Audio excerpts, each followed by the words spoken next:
La fiction, finalement, ça nous emmène très loin de nous-mêmes, parce qu'on est avec d'autres personnages, on invente des vies, hein, on invente des personnages, on invente des situations.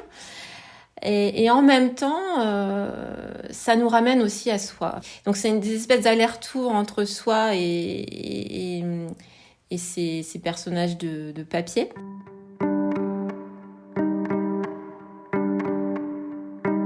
Parole d'écrivain, saison 5, troisième épisode, par Sarah Masson.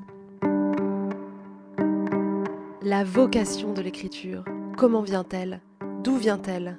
Certains se découvrent écrivains sur le tard, d'autres se sentent, très jeunes, investis par l'écriture. Sophie Debert est de celles pour qui c'est une façon de vivre, de penser, d'agir sur le monde. Et cela depuis toujours. Je ne me souviens pas ne pas avoir écrit. Depuis toute petite, j'ai toujours utilisé l'écriture. Même toute petite, avant même de savoir écrire des mots, je me souviens que je m'amusais à dessiner des livres. Et puis quand j'ai pu enfin apprendre à lire au cours préparatoire, j'ai dévoré des livres, des histoires. J'étais toujours plongée dans un bouquin, que ce soit La Comtesse de Ségur, dont je dévorais toutes les histoires. Je me souviens aussi que je lisais les livres pour enfants de Pearl Buck qui traînaient chez ma grand-mère. Donc j'avais toujours un livre sous les yeux et forcément j'avais aussi très envie de raconter mes propres histoires. Je voulais d'ailleurs être écrivain hein, quand j'étais petite. Je me disais toujours, oui moi plus tard je serai écrivain, j'écrirai des histoires, hein, j'avais pas de doute. De toute façon les mots écrits c'était la seule manière que j'avais de m'exprimer, que j'étais très timide. La parole, c'était pas forcément mon moyen d'expression privilégié.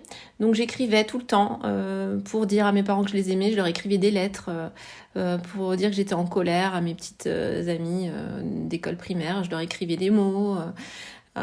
C'était vraiment une manière de compenser une forme de pudeur à exprimer mes sentiments. J'ai l'impression, d'ailleurs même encore aujourd'hui, que ma pensée, elle naît de mon écriture et pas l'inverse. J'ai besoin d'écrire pour élaborer une pensée, pour comprendre le monde, pour savoir même moi ce que je pense. Donc voilà, donc j'ai beaucoup écrit à l'école, des petites pièces de théâtre. Je me souviens que j'en écrivais pour mes camarades. J'écrivais des petits magazines, des nouvelles, des petites BD. Je faisais même des scénarios de feuilletons de type soap opéra dont je me gavais à l'époque.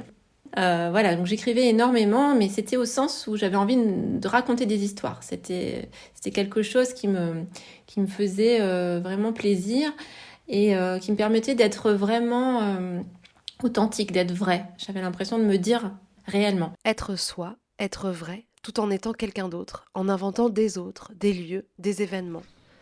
Dans la tête de Sophie Debert, l'écriture continue son chemin, à travers le Vélux de sa chambre d'adolescente à la campagne.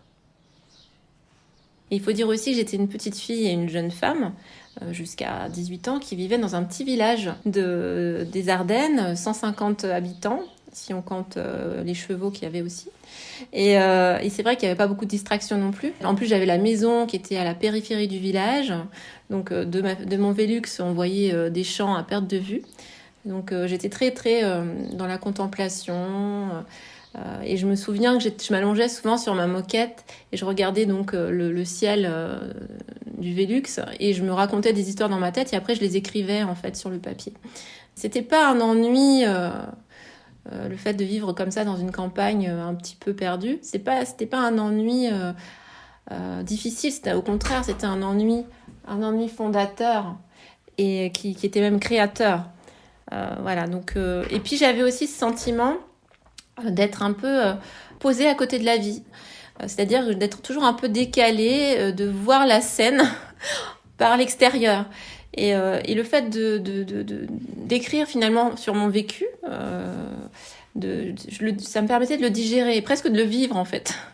Voilà, donc c'était une manière, en fait l'écriture pour moi c'était une manière d'appréhender le monde. Voilà, comme certains vont l'appréhender par le corps, en dansant ou en jouant de la musique. Moi c'était vraiment par le stylo. Le stylo pour l'heure mène Sophie Debert à des études de philo, pour ensuite devenir professeure des écoles. L'écriture est toujours présente, mais la fiction revient plus tard, avec la publication de son premier roman, en 2018. Et à l'aube de mes 40 ans, en fait, il y a eu effectivement un événement marquant, assez dramatique au sein de ma famille. Donc il y a vraiment eu un gros bouleversement familial qui a rebattu toutes les cartes dans mon couple, dans mon foyer. Et en fait, j'ai retrouvé la nécessité de vraiment écrire, mais comme au sens d'un besoin organique, d'un besoin vital, un peu comme celui que j'avais quand j'étais petite. J'ai écrit mon premier roman en 3 mois. Ça a été très rapide, c'était presque une fulgurance. Mais c'était un besoin, voilà. Il fallait que je m'évade, que je crée des personnages, que je réfléchisse à ce qui me touchait à l'époque et que je le transfigure d'une autre manière avec des personnages. Et donc ça a été très rapide. Mais j'avais encore du mal à m'autoriser la publication. Voilà, à me dire, autant quand j'étais petite, j'avais aucun complexe à dire plus tard, moi je serai écrivain, autant à 40 ans, c'était pas du tout la même chose. Je me sentais pas forcément légitime. Pour moi, un auteur, c'est quelqu'un qui a vraiment beaucoup souffert, beaucoup vécu, beaucoup bourlingué. Mais voilà, je me sentais pas forcément légitime. Et puis, la vie a fait que mon texte est parvenu jusqu'à un éditeur et puis l'aventure a commencé. Une aventure qui se poursuit donc avec la publication de son très sensible 3e roman, Les ailes collées, en librairie depuis le 2 février. Merci d'avoir écouté ce nouvel épisode de Paroles d'écrivain. On se retrouve bientôt avec de nouveaux auteurs et de nouvelles autrices. En attendant, vous pouvez retrouver tous les autres épisodes sur le site de Jean-Claude Lattès et sur toutes les plateformes de podcast. Bonne écoute!